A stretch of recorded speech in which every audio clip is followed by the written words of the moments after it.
सार्थ श्री ज्ञानेश्वरी. सार्थ श्री ज्ञानेश्वरी विषयक मनोगत. संत ज्ञानेश्वर महाराजांनी लिहिलेल्या श्रीमद भगवद्गीतेतील टीकाग्र ग्रंथाचे दुसरे नाव भावार्थ दीपिका असे आहे. अहमदनगर जिल्ह्यातील श्री क्षेत्र नेवासे येथे इसवी सन 1290 साली शके 1272 ते टीका केली ज्ञानेश्वरे. साधारण 700 वर्षापूर्वी अनेक श्रोत्यांच्या उपस्थित केलेल्या प्रवचनांनी व काव्यमय रचनेंनी या ग्रंथाची निर्मिती झाली आहे.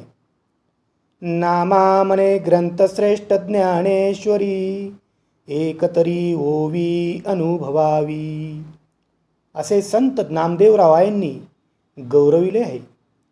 भगवान गोपाल कृष्णांनी अर्जुनाचा मोह निराश होण्याकरिता वेदोपनिषद समस्त जे ज्ञान सांगितले त्या ज्ञानाचा उल्लेख महर्षी व्यासांनी महाभारताच्या भीष्म पर्वामध्ये केला आहे.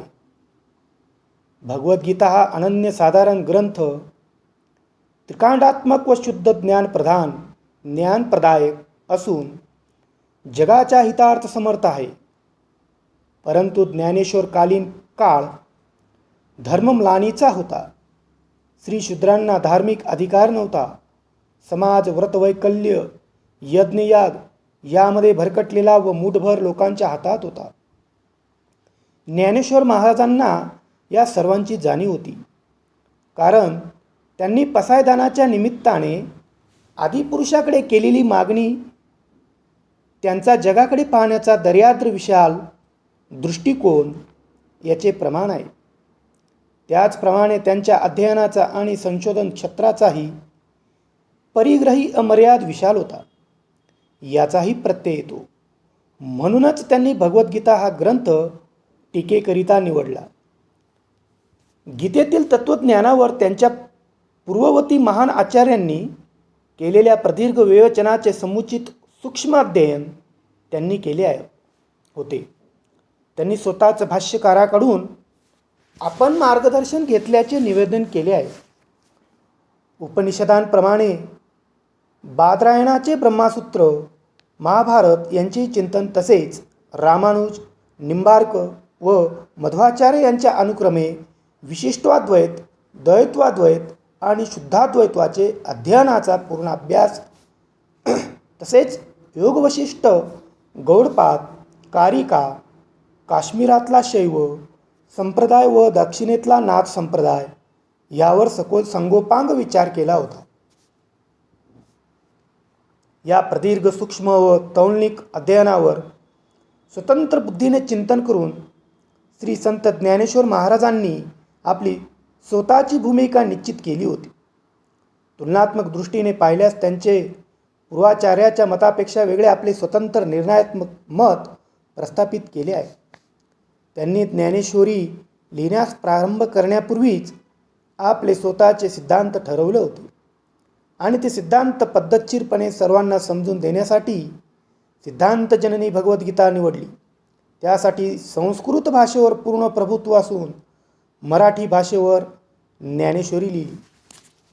समता तत्वाचा प्रचार हा भागवत धर्माचा मुख्य भाग आहे.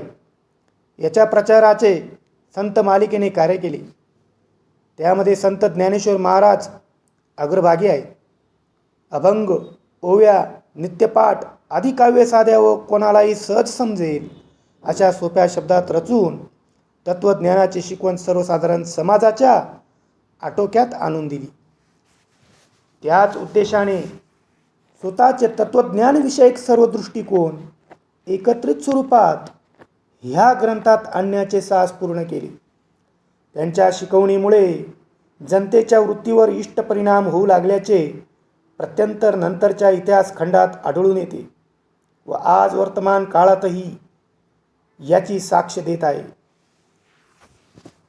ज्ञानेश्वर महाराजांना मान्य असलेला भक्तियोग व ज्ञानयोग वेदप्रणीत विचारला थोडा सुद्धा सोडून नाही. पूर्ण वेदत्वाच्या आधारे सर्व समत्त सिद्धांत असल्यामुळे ज्ञानेश्वरांचे विचार सर्वांनीच शिरोधार्य मानल्यासारखे आहे. कारण 700 वर्षापूर्वी झालेला ज्ञानेश्वरी ग्रंथ नित्य वर्तमानकालीन ठरत आहे.